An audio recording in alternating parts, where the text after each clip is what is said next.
저는 온라인 판매 3년 차이고 해외 구매 대행으로 시작해서 지금은 사입과 브랜딩까지 사업을 확장해가고 있습니다.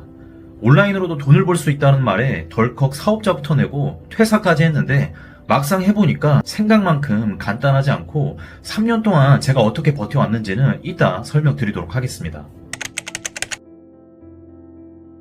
온라인 셀러 하면 어떤 모습이 떠오르나요? 집에서 여유있게 일하고 노트북 하나로 놀러 갔어도 편하게 일하는 그런 것들? 자, 그런데 현실은 상품 몇천 개를 올려도 거의 안 팔릴 때도 있고, 그러다가 겨우 하나 팔리기 시작하면 경쟁자가 바로 따라붙습니다. 잘 나가던 상품이 하루아침에 무너지는 건 이 바닥에선 진짜 흔한 일입니다. 매출 높으면 돈 좀 벌겠네 라고 얘기하는 분들도 있는데, 실제로는 대부분의 셀러가 매일같이 시작되는 경쟁이라든지 이런 불투명한 미래에 대해서 정말 고민 많이 하고 있습니다. 저는 원래 하루 100km는 기본이고 많게는 하루에 300km 이상 운전하는 이런 영업사원이었는데 1년에만 거의 10만 km 이상 운전을 했거든요. 그래서 웬만한 택시기사님들보다도 더 많이 운전을 했죠. 자, 밥은 차 안에서 한솥 도시락으로 거의 때우고 휴게소보다 편의점이 더 익숙했어요. 자, 그렇게 매일 일상을 보내다가 이제 주말이 돼서 가족들이랑 나왔는데 언덕을 못 보고 발을 잘못 디뎠어요. 근데 그때 제가 2살 아이를 안고 있어가지고 차마 손으로 다른 곳을 지지할 수가 없는 상황이었거든요. 그래서 심하게 좀 다리를 접질렀어요.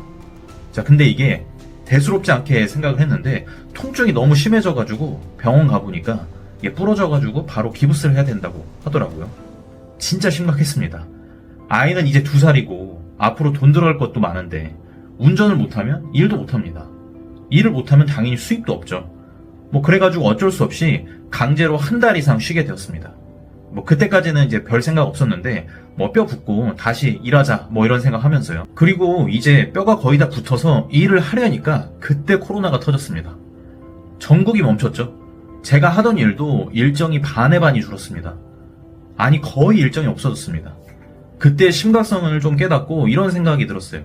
내가 움직이지 않아도 돈을 좀 벌 수 있는 방법이 없을까? 이런 생각에 유튜브에 이제 부업이란 부업은 다 찾아봤습니다. 그러다가 구매 대행을 알게 됐고 그렇게 시작하게 된 거예요. 물론 이제 쉽지 않을 거라고 당연히 생각은 했는데 그래도 기왕 시작한 거 제대로 해보자 라고 생각을 해서 강의도 듣고 유튜브 보면서 하나씩 따라하기 시작했어요. 역시 현실은 쉽지 않죠. 처음에는 반자동 프로그램으로 하루에 50개에서 100개 이상씩 열심히 올렸는데 그게 이제 하루가 지나고 일주일, 2주가 지나도 한 개도 판매가 안 되는 거예요. 그러다가 3주가 좀 지났을 때쯤이었나? 그때 딱 주문이 하나 들어왔고 이게 팔리긴 팔리는구나 이런 생각을 했어요. 자, 그렇게 열심히 하다 보니까 나중에는 하루에 한 개씩 주문이 들어왔고 계속 상품 판매하다 보니까 근데 똑같은 상품인데 이게 왜 팔리는 거지? 이런 생각이 들더라고요. 계속 이런 노가다성 업로드를 하면서 여러 판매자들 스토어를 보게 되었고 그걸 보다 보니까 진짜 잘하는 판매자들은 운이 아니라는 걸 알게 됐어요.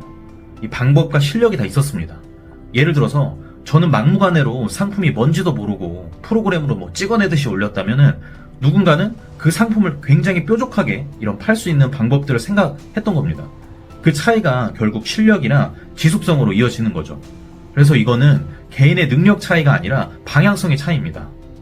자동화 프로그램, 반복되는 노가다 이런 것들은 결국 사람이 아니라 프로그램이 팔고 있었던 거죠.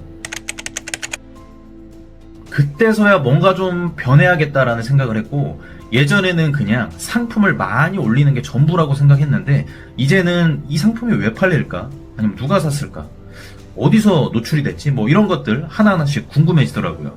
그래서 클릭률, 썸네일, 리뷰, 상세 페이지 등 이건 단순히 프로그램에 의존해서 상품을 올리는 문제가 아니라 상품을 키우는 방법을 알아야 된다는 걸 확실히 알았습니다. 3년이 지난 지금 저는 예전처럼 수백 개의 상품을 무작정 등록하진 않고 이런 소수의 상품을 더 뾰족하게 다듬고 최대한 고객 응대는 줄이는 방법으로 진행을 하고 있습니다. 더 나아가서 사입을 하기도 하고요. 상품의 브랜딩을 더해서 구조를 더 단단하게 만들고 있어요. 제가 여기까지 버틸 수 있었던 이유도 프로그램에 의존하거나 무작정 찍어내는 방식이 아니라 어떻게 하면 더 잘 팔 수 있을까? 이런 걸 매일 고민하면서 지속 가능한 방향을 찾으려고 노력을 했어요. 오늘 나는 얼마나 오래 일했나 이런 것보다 어제보다 얼마나 나아졌는지 이걸 반드시 생각해 보셔야 됩니다. 결국 이 사업에서 살아남는 사람은 무작정 버티는 사람이 아니라 방향을 아는 사람입니다. 처음에 누구나 힘든 시기를 겪고 운 좋게 매출이 나도 그 불안감은 계속돼요. 그래서 저도 일하면서 계속 물어봤어요, 저한테. 내가 더 발전할 수 있는 방향이 이게 맞는 건지. 이런 질문들을 계속 생각하면서 조금씩 저만의 시스템을 만들고 이런 실력을 계속 쌓아왔습니다. 그래서 지금 시작하시려는 분들, 혹은 이미 시작했는데 막막하신 분들께 꼭 드리고 싶은 말은 지금 내가 가는 방향이 맞는지 이것을 스스로에게 항상 물어보셔야 합니다. 자, 이 채널이 여러분에게 방향을 찾는 이런 작은 실마리가 될 수 있기를 바라면서 오늘 영상이 도움이 되셨다면 구독과 좋아요 부탁드리겠습니다. 감사합니다.